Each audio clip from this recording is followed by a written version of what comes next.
Welcome, friends. You're watching the Young Turks. I'm Anna Kasparian. Joining us today, as always on Wednesdays, is John Iadarola, host of The Damage Report, and a good friend and colleague of mine. Hi, John. Hello, friend and colleague. I'm glad to be here with you in both capacities. Yes. John is a great person. He is the head of the Dragon Squad, also known as Dragon Daddy.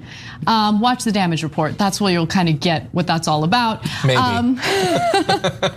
But we have quite a show for you today. We're going to talk about how Senate Democrats are reacting or responding to the fact that they have failed so far to take control of the Senate.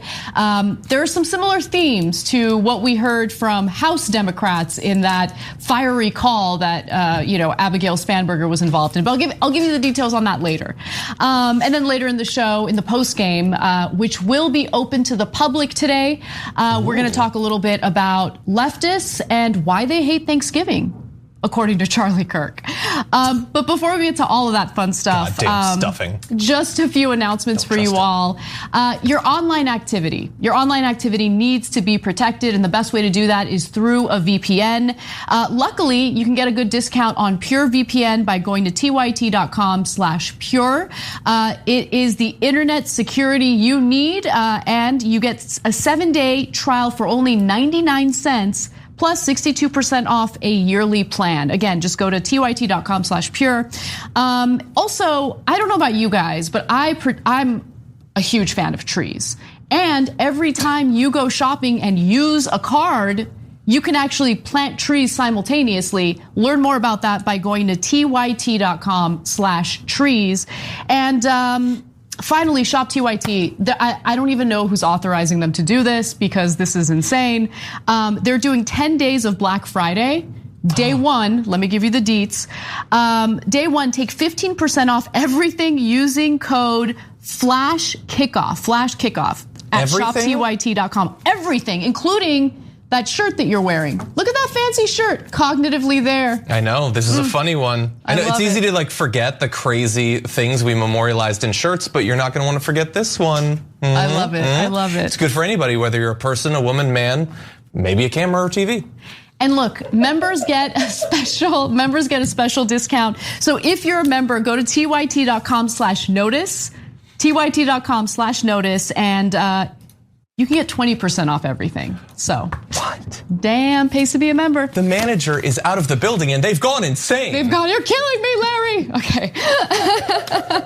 All right. Well, let's get to the news. We have a good mix of dunking on both Democrats and Republicans, and they certainly deserve it. Let's begin with Democrats, though. So, Senate Minority Leader Chuck Schumer had a lengthy phone conversation over the weekend with Senate Democrats who were concerned about the fact that the Democrats failed to take control of the Senate following the 2020 election. And there were similar themes to what we heard about regarding the House Democrats and the call that they had with Nancy Pelosi. But luckily in this case, there were some progressives who spoke up and defended progressive policy proposals. So let's start off with what we know so far. One Democratic senator who spoke to the Hill on condition of anonymity said this: "We shouldn't have lost this election. You can explain it away, but the reality is Republicans have been beating the hell out of government since the Reagan years, and saying Democrats are the defenders of bad government, and that's what the American people believe. We can't get an invitation to the dance unless we overcome that, and the way we overcome that is having some things that are wins." So there isn't a lot of specific language there, which is frustrating to say the least, but I mean, I guess anyone can interpret that in any way they would like, but my interpretation is, hey, Republicans seem to have a message that's working, whereas Democrats don't seem to have a message that resonates with people. And maybe we need to focus on some wins, meaning maybe we need to focus on policies that positively impact people's lives economically. And so let me give you more. There were, of course, some centrists who whined about the socialism word, even though, with the exception of Bernie Sanders referring to himself as a democratic socialist, there weren't really senators running on insanely left-wing socialist policies. So here's what we found out. The two most common knocks on our candidates were socialism and defund the police. So again, John, same thing we heard from House Democrats who were complaining about their congressional losses. And so before I give you more details, jump in for a second. Do you think we're being too tough on them? I mean, it's hard to say exactly because they are anonymous. And as you said, at least that first quote, there's not a lot of specifics to go by there. I guess it's sort of like a Rorschach test. I instantly assume, you know what, probably not a progressive because the odds that they are is like, what, 2 or 3 in 50 or 48. So I would assume that it's sort of, it's like saying we need to do something, we need to have a win, but it's coming from what I believe to be an unacknowledged position of incredible weakness. That, as you said, they have a message. You described it as a message that wins. I might describe it as a message that they don't even try to counter. If the argument has been for decades that Democrats are the defenders of bad government and that people get angry because the government doesn't seem to do much, use that in an election year where the economy is destroyed and people are dying by the thousands from a pandemic that the government is not using. The Republicans don't get to say that the Democrats are the party of bad government when they occupy every seat of power and do nothing as people lose their jobs and die. Maybe do a little bit of jujitsu there and flip it around on them. And then on those wins, maybe actually deliver something that does fix people's problems. And I don't know that that's going to happen. Even in the things that seem like a slam dunk. Chuck Schumer saying Biden should cancel $50,000 of student loan debt. Doesn't take legislation. We can do it almost instantly. And Joe Biden has indicated in the past he's interested in doing that. Now, with every day that we get closer to inauguration, there's more stipulations and limitations and means testings and all of that. Yes. You know what that seems like? That seems like best case scenario, something the Republicans are going to use to attack it. And it's going to help less people. Maybe help more people for once, because even though the Republicans have been running on that message, the Dems still win almost every election. They still win the popular vote. Use that for something. Actually earn that support that people are giving you. But they don't want to. And the people who are giving them advice on how to do that, those are the ones that they then turn and attack.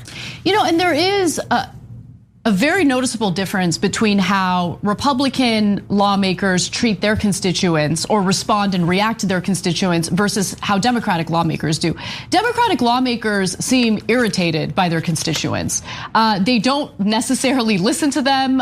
They seem to fail to understand the economic frustrations that many Americans are facing right now. They seem to completely neglect the economic component of this discussion, which I don't understand.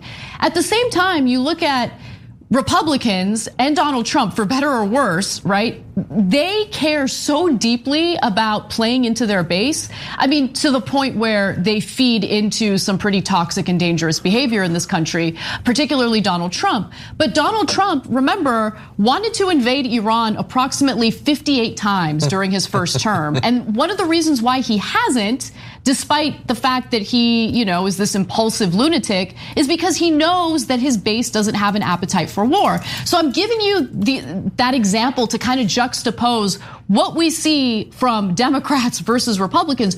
Democrats need to make the case that they're better for their constituents, that they would have better policy proposals, but they also need to stop slapping their supporters around as we see over and over again. But anyway, luckily there were some progressives who spoke up during this meeting. Progressives argued that Republicans have moved further and further to the right and that Democrats have followed them in the rightward drift of American political debate, that we're so disconnected from working Americans, said one Democratic senator. So we don't know exactly who said that, but luckily there were some voices of reason in that conversation. And so AOC put out a little bit of a cryptic tweet today, kind of poking fun at some of the rhetoric that we've been hearing, both among House Democrats and Senate Democrats. She said this: if you say socialism 3 times in a mirror, a corporate lobbyist-backed candidate grows their wings.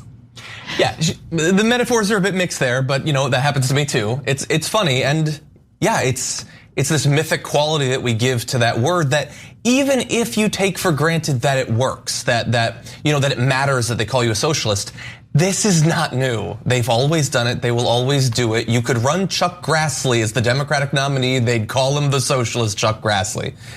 you can rest assured of that. They're calling Joe Biden a socialist. Yeah. They're calling Joe Biden a socialist. The guy who was up on that debate stage talking about how much he loves fracking. No, that guy is not a socialist. He's not. I mean, the guy who had his meeting with Wall Street donors to tell them, don't worry, nothing will fundamentally change under my leadership. That guy's a socialist? Really? They're gonna call their political opponents socialists no matter what. The question is your leadership, right? The way that you're representing your constituents powerful enough to overcome name calling by Republicans? And clearly it's not. And so if they're worried, they need to reconsider what their priorities have been. And it is hard to reprioritize when maybe your campaign donors don't want you to focus on economic solutions. Yep. But I can tell you this, that would definitely fire up voters, and it would lead to quite a bit of support, especially at a time when we still haven't received another economic stimulus package as this pandemic rages on. All right, well, let's talk a little bit about Michigan, because we had some bad news yesterday, but luckily that story developed into a little bit of good news. So, Republicans in the Wayne County Board of Canvassers in Michigan blocked the certification of the presidential results.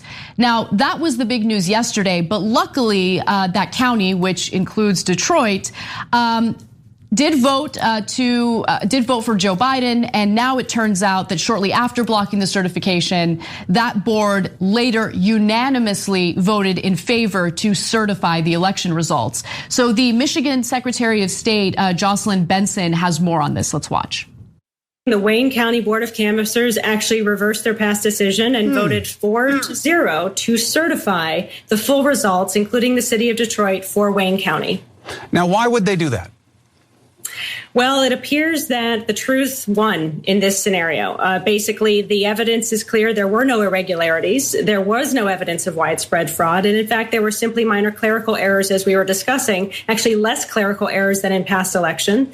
And that really isn't a valid reason, in my view, and apparently, ultimately, the board to invalidate and silence the voices of voters in the state's largest county. So I think they did the right thing. They performed their duty, and they certified the election for the voters in Wayne County.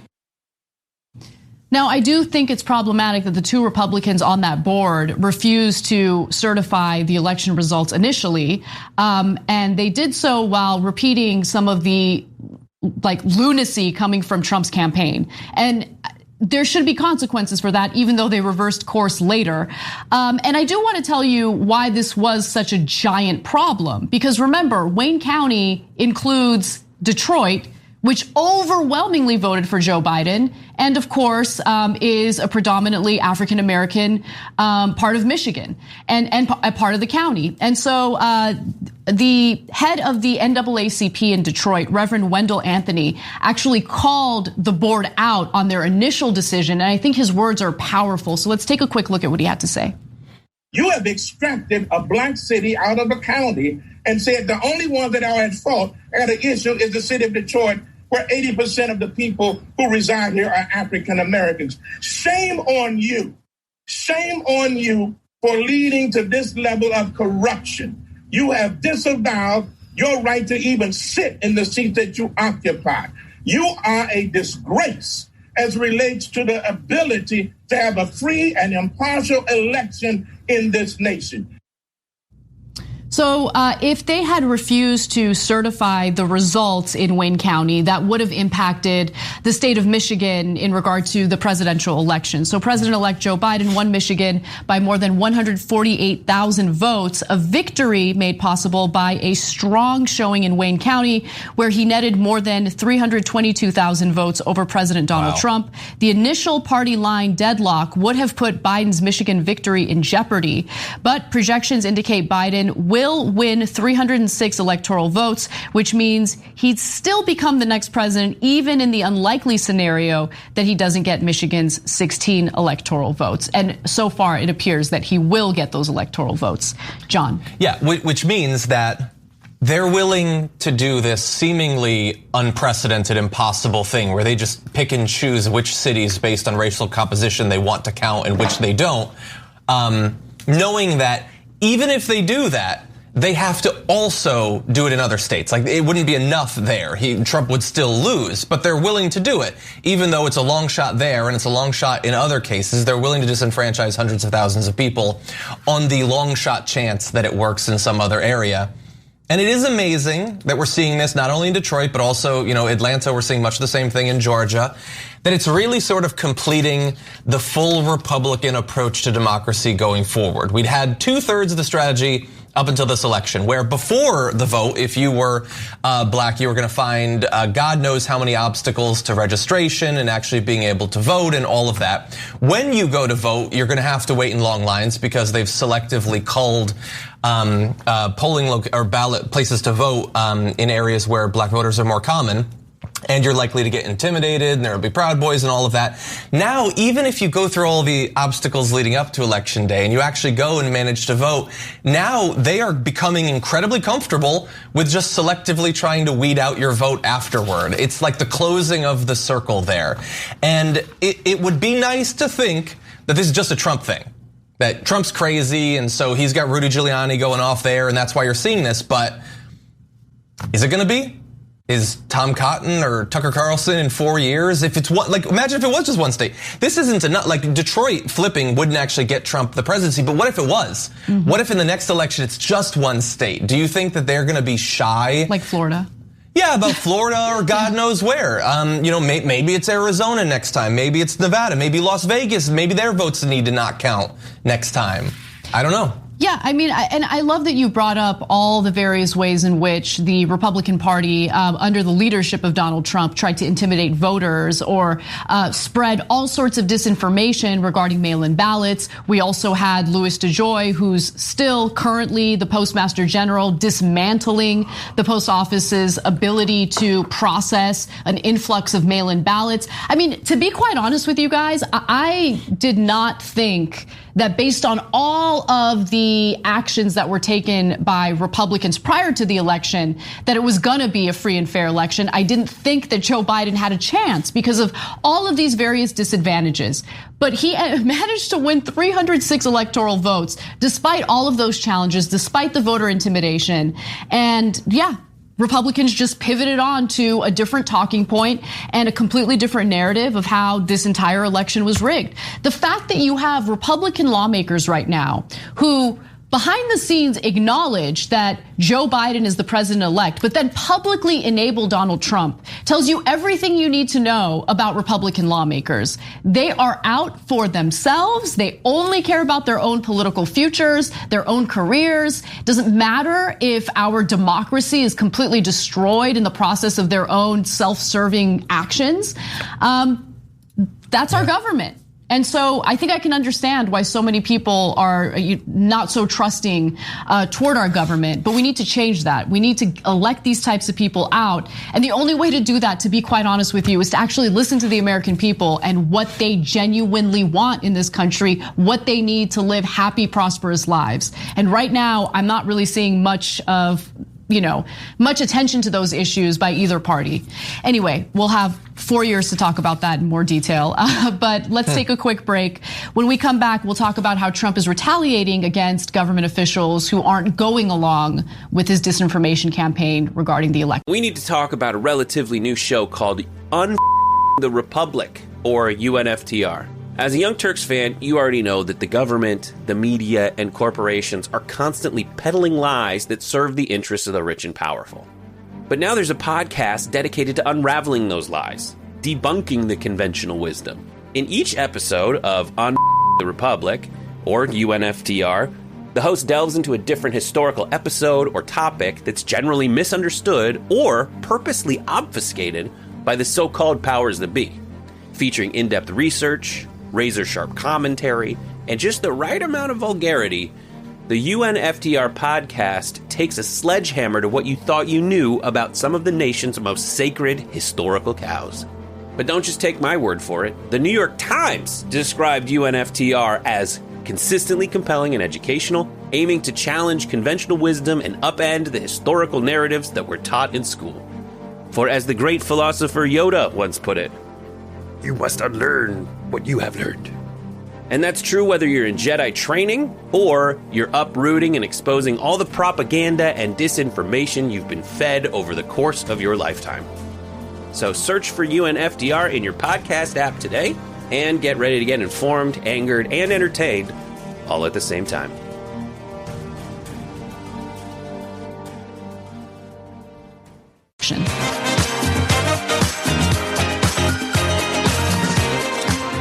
Welcome back to TYT. Anna and John with you. Just a quick correction on one of our partners that I told you about during the last segment. So if you're looking to get a VPN in order to protect your online activity, PureVPN is the way to go. And the URL to check out is tyt.com/PureVPN, tyt.com/PureVPN. Also, as you guys know, we are fundraising to keep TYT sustainable till the end of the year. That's when our fundraising efforts will be over. So each month we're trying to raise a certain amount of money. Let's take a quick look at where we are with our fund thermometer. All right, so the goal for November is 200,000 and we're up to 71,066. If you have any interest in contributing any amount helps, even if it's $1, $5.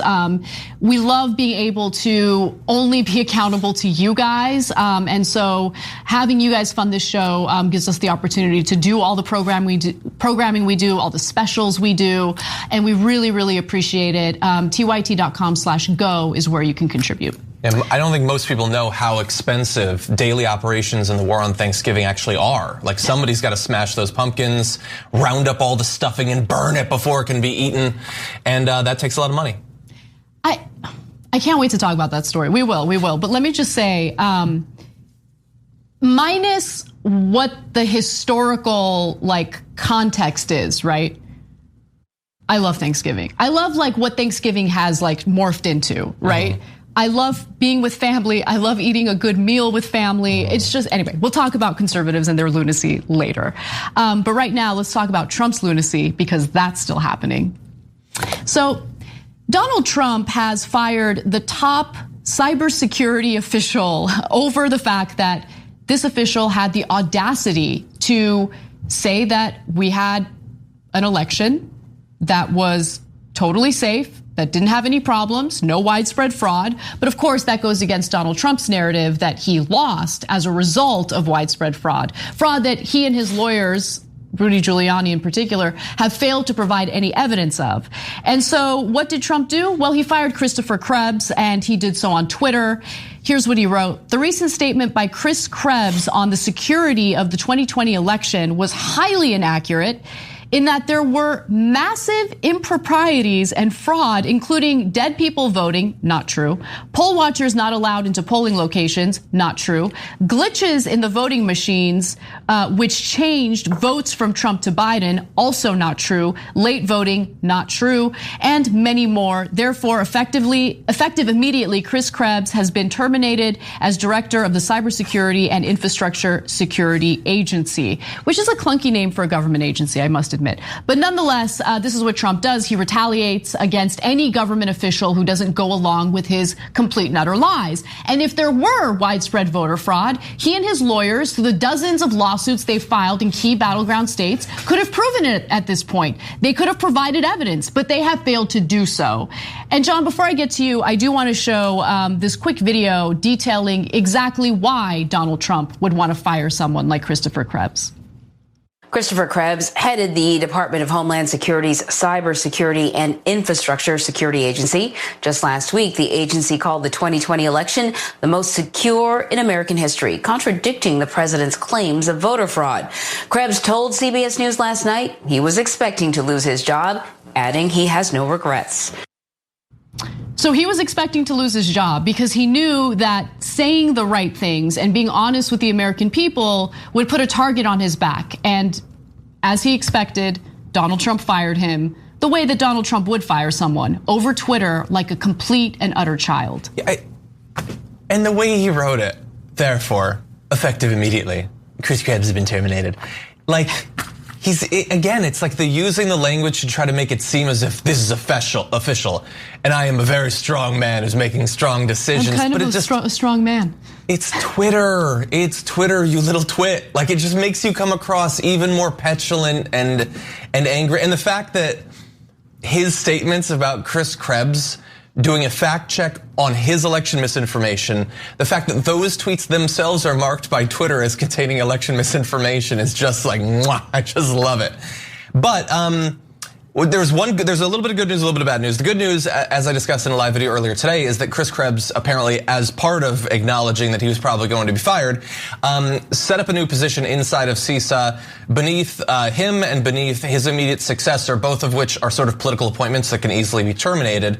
Another person that he chose that is not going to be as easy to fire. So this is not one of the cases where Donald Trump is necessarily going to immediately get the political hack and flunky that he wants in charge of that agency. So that's good information. The bad news, I guess, is that, like with the changes to the Department of Defense over the past couple of weeks, seeing Donald Trump, this embattled wannabe strongman on the verge of, in theory, conceding or maybe not, clearing out all of the people who dare to show any disloyalty to him, doesn't mean that he's going to seize power or whatever, but these are the things you would do if that was what your plan was. Yeah, how do people not see how undemocratic Donald Trump is? How do you, I get feeling frustration when your preferred candidate doesn't win. I totally get that. But I also understand being able to share frustrations over a political loss, while also understanding the importance of protecting our democratic process. And to see all of these right-wingers who claimed that athletes kneeling during the national anthem was so offensive to our troops, what about what you're doing right now? I mean, they argue that our troops fight for our freedoms. They fight to keep us free. But in this case, you have Donald Trump retaliating against people, government officials who are doing their jobs appropriately, doing the right thing, but they had the audacity to speak out or contradict Donald Trump's lies about election meddling or election fraud. And as a result, that's totally fine. Because, hey, it's Donald Trump. As long as Donald Trump says it, it's totally fine to dismantle our democratic process. Great. But these people don't get to say whatever they want to say about Colin Kaepernick or whoever, not supporting our troops or not respecting our troops, when everything they're doing right now is enabling the type of undemocratic behavior that our troops are supposed to be fighting against. Yeah. Anyway, I do want to also share Krebs, the last tweet in response to this put out by Krebs. He said, "Honored to serve. We did it right. Defend today, secure tomorrow. # protect 2020. So I know nothing about his politics. It doesn't matter. He stood up for himself, and that's very rare to find in government these days. And there was a funny moment too, because as you probably noticed in that tweet, he misspelled tomorrow, and he quote retweeted it. I can't believe I misspelled tomorrow. In his strong final message, typo. They really are like you and me. I know. All right, well, let's move on to some coronavirus news. There's been a flood of positive news related to coronavirus. Now, Donald Trump has very little to do with it, of course, because of his incompetence and lack of leadership in responding to the pandemic. However, we've heard from 2 different pharmaceutical companies, Pfizer and Moderna, that they have shown promising results for a coronavirus vaccine in their trials. So they are now applying for emergency authorization use with the FDA. And if things continue to go well with testing, vaccines could be widely available later in 2021, likely in the spring. Now, Donald Trump actually isn't happy about that. And it's not that he is concerned about getting the vaccine quickly enough so people say, we can save lives, so healthcare workers aren't worried about risking their lives as they're treating coronavirus patients. He doesn't care about any of that. What Donald Trump is upset about is that he's worried that he's not going to get the proper credit for helping to develop a vaccine. Now, my commentary on this is a little mixed. Let me give you the details. So prior to the announcement of those breakthroughs with Pfizer and Moderna, Donald Trump had brainstormed with aides and close associates about ways he could promote the vaccine to the American people. According to two individuals with direct knowledge of his private comments, the president had said he envisioned large, public, mask-free events and rallies to celebrate the success of Operation Warp Speed, the public-private partnership to develop a vaccine. So this was his plan when he assumed he was going to get reelected. And now that he has not been reelected, he's fuming behind the scenes because once the widespread rollout of these vaccines happens in the late spring of 2021, Biden's likely to get credit for it as opposed to Donald Trump. Now, should Donald Trump get some credit for it? A little bit. And I'll explain why. But before I do, John, why don't you jump in? Yeah, he's such an a-hole, man. He is, he really is. Like, yeah, we got a vaccine. Everybody gather and we got a vaccine. It's like announcing the cure for cancer inside of a microwave. Free x-rays for everybody. It's just like even on the way out, he has to be an a-hole. And I agree, deserves some small credit. Although he really needs to think this out because not that he's gone super public saying he should get credit. There's a few tweets and stuff like that. But in like 3 months, he's going to be tweeting constantly about how nobody should take the vaccine because it's bad and it's something. Gosh, you're right. He's 100%. And right. Fox News, by the way, is going to be telling everyone not to take the vaccine. It's the government getting into your bloodstream and everything. So not that they have to be consistent. Their followers won't remember any of this anyway. But it's sort of rich that he just, for a very brief period of time, wants credit for something he hasn't shown interest in for months and will eventually be demagoguing against.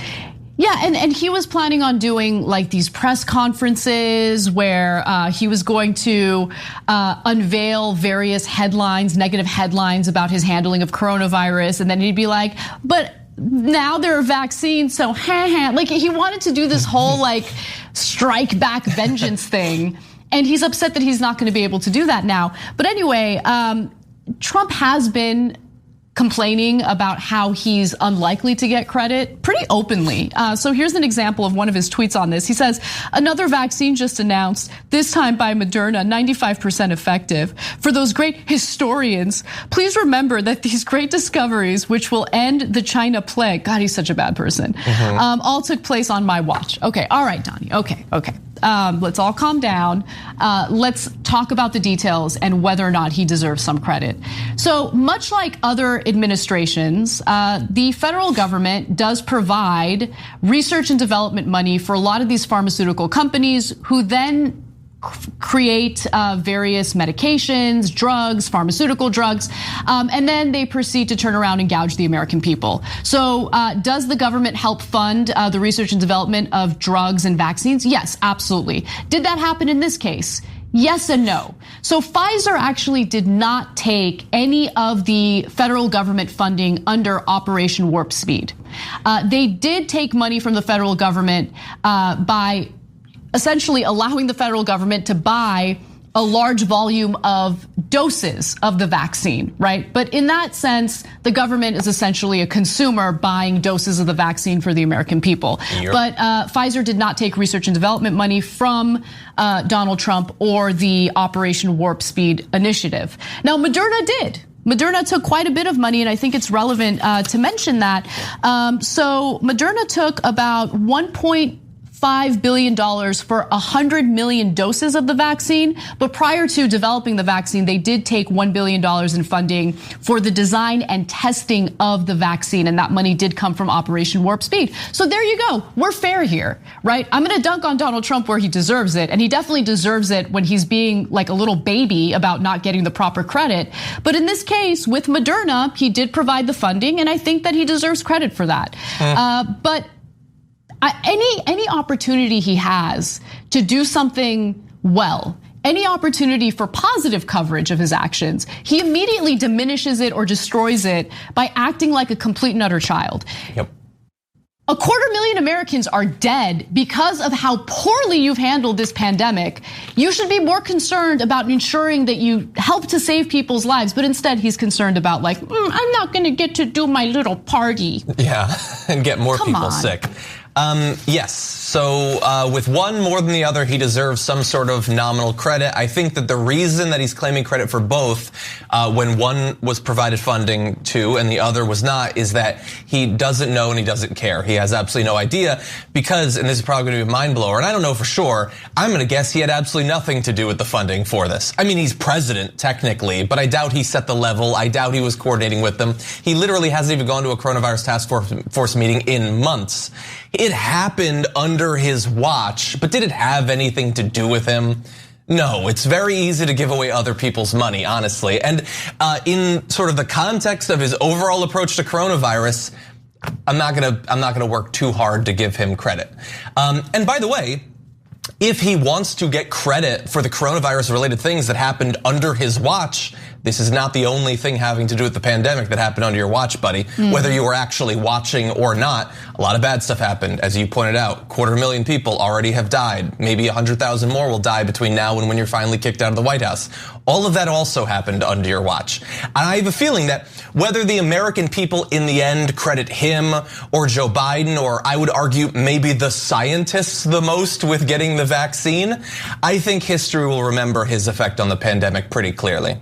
Also, I mean, he knows what's likely to happen because he was ready and willing to take credit for the economy when we know damn well that the economy had already begun to improve under Obama. And then as soon as Trump's elected, he just had the opportunity to ride that wave. And by the way, the huge caveat to that is the economy improved for people invested in the stock markets.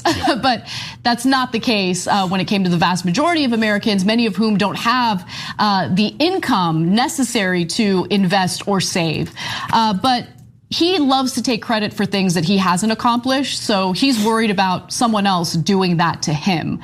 And I just think it's hilarious. Frida Lucha from our members' comment says, my little brother, who is 13, said that Trump is like a kid tweeting, "You can't sit with us because you're not in the cool club anymore, Chris Krebs." I love it. Chris Krebs, of course, the cybersecurity official who was fired because he went against Trump's ridiculous, deceptive voter fraud narrative. Anyway, you can become a member by going to tyt.com/join, where we read your comments and respond. Anyway, we're gonna take a quick break. When we come back, we already have some pretty bad news coming out of President-elect Joe Biden's upcoming administration. He just chose someone to serve in his administration who does not have a good record when it comes to climate change. We'll give you the details on that and more when we come back. At TYT, we frequently talk about all the ways that big tech companies are taking control of our online lives, constantly monitoring us and storing and selling our data. But that doesn't mean we have to let them. It's possible to stay anonymous online and hide your data from the prying eyes of big tech. And one of the best ways is with ExpressVPN. ExpressVPN hides your IP address, making your active ID more difficult to trace and sell to advertisers. ExpressVPN also encrypts 100% of your network data to protect you from eavesdroppers and cyber criminals. And it's also easy to install. A single mouse click protects all your devices. But listen, guys, this is important. ExpressVPN is rated #1 by CNET and Wired magazine. So take back control of your life online and secure your data with a top VPN solution available, ExpressVPN. And if you go to expressvpn.com/TYT, you can get 3 extra months for free with this exclusive link just for TYT fans. That's expressvpn.com/TYT. Check it out today.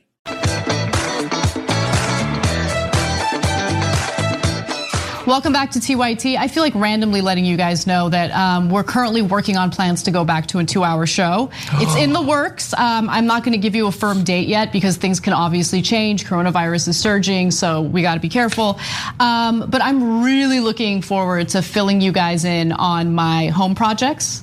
Because that's what we used to do in the post game. We used to talk about personal stuff. Wait, you've been doing some? Oh, yeah, what? Of course. Like news, it's not even about news. Like it's my way of being creative. Like that's I guess my artistic creativity is home stuff. like awesome. remodeling, redecorating, learning how to do things with my hands. I love it. It's so good. I love power tools. Anyway, power tools are fun, man.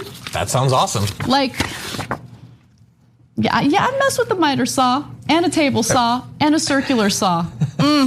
So much fun. You own multiple saws? I do. I love them. So I have no room to store them because I live in a condo, but it doesn't matter. I find ways to like, I'm like a little squirrel with power tools. I have them like buried like all over the place. Anyway, all right. Tree. I wanted to read some comments real quick. So No More Trigonometry says, maybe Democrats would win more seats if they stopped running as Republican light and undermining progressives. Totally agree. And No More Trigonometry, I recommend you read the full article on that meeting with Schumer, because they did, some of the senators, Democratic senators did bring that up. They had a problem with the fact that Schumer backed Amy McGrath, for instance, who was certainly Republican light. And they could have gone in a different direction. They've now been blacklisted from the party. Well, probably. Lieutenant McGee says, of course, socialism and defund the police were used as GOP battle cry. Even fellow Democrats are criticizing them, which validates it. Totally agree. What Dems should be doing is supporting and attacking the GOP instead of just playing defense. I think that's the best point. I just wish that they were a little more united. There was a little more solidarity. I mean, you certainly see that on the right. And I wish they came up with an offensive battle plan rather than constantly playing defense. Gabby Marita says Russian election interference isn't half as sinister as the election interference being attempted by Republicans. You guys are the best. All right, you know what? I'm gonna read one super chat. Thomas Johnson says, it is critical that progressives push Joe Biden to live up to his promise regarding a public option in healthcare. In addition to getting more people healthcare, the public option would expose inefficiencies of the private system, leading to single payer down the line. Thomas, I could not agree with you more on that statement. However, this next story that I'm about to share with you is foreshadowing. But who knows? Maybe if progressives fight hard enough, we can get some things accomplished. We'll see. So, I don't know why it's not coming out. Louisiana Congressman Cedric Richmond, who has taken vast contributions from the fossil fuel industry, will serve in President-elect Joe Biden's administration. So this is a problem, especially considering what Richmond has been chosen for. Richmond, a national co-chair to Biden's presidential campaign, will leave his House seat to serve as a senior advisor with the title of Director of the Office of Public Engagement. Richmond is also expected to serve as a liaison with the business community and climate change activists. So as someone who's taken a considerable amount of money from the fossil fuel industry, it's strange to put him in a position where he would be, dealing with any type of climate activism. But in good faith, anyway. In good faith, exactly. And I think it is important to look at his record, and I want to give you some details on how much money he has taken from the fossil fuel industry. So during his 10 years in Congress, Richmond has received roughly $341,000 from donors in the oil and gas industry, the fifth highest total among House Democrats. That includes corporate political action committee donations of $50,000 from Entergy, my bad. Okay, from Entergy, an electric and natural gas utility, $40,000 from ExxonMobil, and $10,000 apiece from oil companies Chevron, Phillips 66, and Valero Energy. It gets worse. Richmond was ranked in that money. Richmond has raked in that money while representing a congressional district that is home to 7 of the 10 most air polluted census tracts in the country. And also during the climate crisis that has battered his home state of Louisiana, Richmond has joined with Republicans to vote to increase fossil fuel exports and promote pipeline development. He also voted against Democratic legislation to place pollution limits on fracking, and he voted for GOP legislation to limit the Obama administration's authority to more stringently regulate the practice. So he not only takes money from fossil fuel companies, he also acts on that influence by those campaign donations. Yeah. So John, as someone who cares deeply about climate change and covers it extensively on your show, I love to hear your thoughts. They're not good. Bad. Yeah, no, it's Yay, great. You know, and it would be one thing if it was like you could, in theory, he could have chosen this guy for a number of different positions that have very little to do with climate change. I mean, I would argue that the range of jobs that have to do with climate change are pretty broad, but you could have found something a little bit more removed from directly serving as the liaison to these sorts of groups. But they haven't, either because of a conscious decision that they don't care about this, a lack of commitment to proper, not vetting necessarily because it's public information, but actually caring enough to prioritize choosing someone without these sorts of ties, or theoretically as a trial balloon just to let people know, you know, what direction they're going in terms of their staffing. And when I saw this sort of thing, obviously, initially you had that pang of like, oh, come on, seriously? And I think that that's sort of a residual thing where leading into Biden choosing his cabinet, if you'd asked me, is Biden gonna keep all of his promises? I would have said no. But you can still have that latent hope that, hey, maybe he'll do the right thing in a way no politician does, which doesn't turn out to be true. And what I then retreat to is the position of, how did we present Joe Biden when we were supporting him for the months leading up to the election? Very consciously as our preferred opponent out of the two. And this is the sort of thing an opponent does. And then you have to respond accordingly. And thankfully, people who care about climate change are responding to this, putting pressure on them to not actually keep him on that position. We'll have to see how successful that is. This is a very low-level, minor fight over climate change. There are far more important ones. We need to win this to really have any hope of winning the bigger ones. Right, yeah, I think you make a great point there. And I think that this is just the latest example, because I think there have been many that demonstrate how Biden is going to just really follow through on this moderate centrist messaging that we got from him during the election. He didn't hide it. I mean, Biden was really the only candidate who, from the jump, just said that, no, I think we need to work with Republicans. I think that, you know, leading from the middle is the way to go. You know, as I've mentioned a billion times on the show, he told his Wall Street donors that nothing will fundamentally change under his leadership. The only difference between Biden and Trump is that the bleeding needs to stop, and Biden will stop the bleeding. And what do I mean by that? Things devolved so quickly under the Trump administration. And I'm talking about just basic rights, basic protections. And our democratic process has been in jeopardy under the Trump administration. But when it comes to policy proposals that I desperately want as someone on the left, I'm not going to be naive and think that Biden's going to deliver. But that doesn't mean that we shouldn't at least try, that we shouldn't fight and hold him accountable as much as we can. Now, Congressman Cedric Richmond as a pick for Biden's administration is such a bad look that Kamala Harris literally ran away after being asked about it. Let's take a look. How involved in cabinet positions and appointments have you been with President-elect Biden? Very. And how do you feel about Representative Cedric Richmond? Thank you. See you later. I've been very involved. So what do you think about Richmond? See you later. Bye, gotta go. Can't answer that question. So obviously, as someone who has taken hundreds of thousands of dollars from the fossil fuel industry, having Cedric Richmond in Biden's administration is a problem, especially if Biden, on one hand, claims that he cares deeply about climate change, and then on the other hand, you know, says that he wants to protect fracking, and then pick someone like Cedric Richmond to serve in his administration. So yeah, totally. And seeing her respond that way and so quickly, like the question was not out, like it wasn't even finished at that point. I would naively want to interpret that as this is her very plausible, deniable way of registering her frustration with that pick, maybe, in theory. I mean, after all, she has presented herself during the primary as someone more critical of fracking than Joe Biden. But it could also be that she is just fully aware of the conflict going on publicly around this right now and doesn't want to weigh in, but is perfectly comfortable with him serving the administration. We're gonna need more than just a quick nope to know for sure.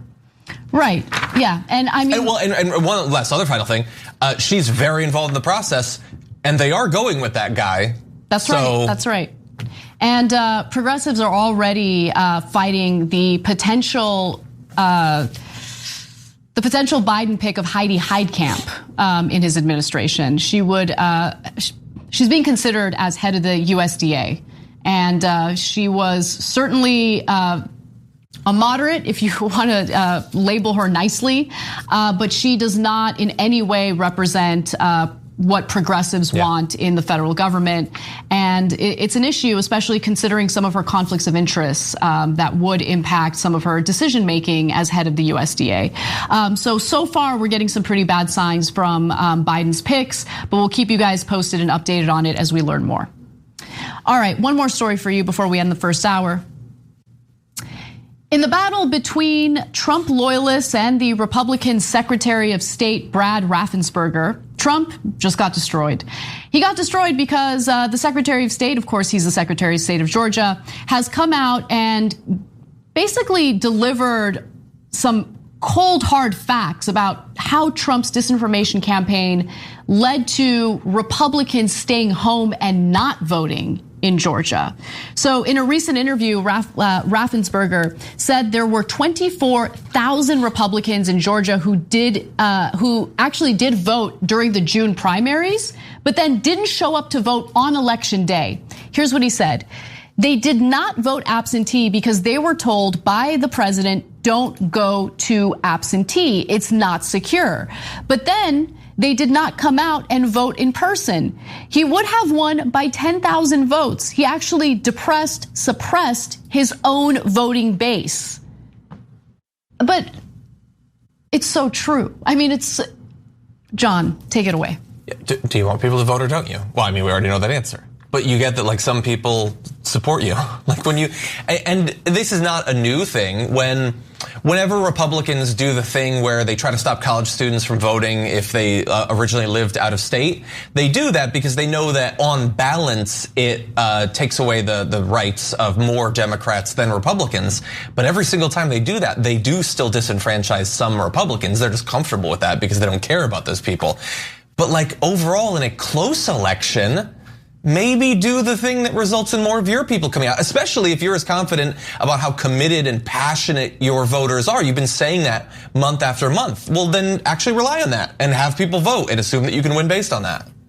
Yeah, it is pretty incredible, right? Because I remember prior to the election happening, there were a few Republican lawmakers who spoke out. I mean, they didn't speak out publicly, but they did speak to reporters to say, look, we're concerned that this is going to, he's unwittingly suppressing Republican voters by spreading this disinformation about mail-in ballots. And that didn't get as much attention as I thought it would. And I was curious to see if their predictions would come true, and it did. So at least in some cases, like in Georgia, where the election was somewhat close, Trump could have won, but his misinformation ended up coming back to bite him in the butt. And Raffensperger and his wife, unfortunately, are receiving all sorts of pretty terrible death threats as a result of Donald Trump attacking him. Kelly Loeffler and David Perdue are demanding that he step down, even though he did his job appropriately. There was no widespread voter fraud. One message sent to him and his wife read this: your husband deserves to face a firing squad. Wow. You better not botch this recount, another message read. Your life depends on it, a third message sent to the Republican official's wife said. The Raffenspergers should be put on trial for treason and face execution. So that's what they're unfortunately dealing with. But I do give him a great deal of credit. I don't agree with him on policies. We're not in the same political party, but I do give him quite a bit of credit for sticking to his guns and understanding the importance of maintaining our democratic process. It's hard to come by in government these days, especially among Republicans. Post game is next, free for everyone. We'll see you there.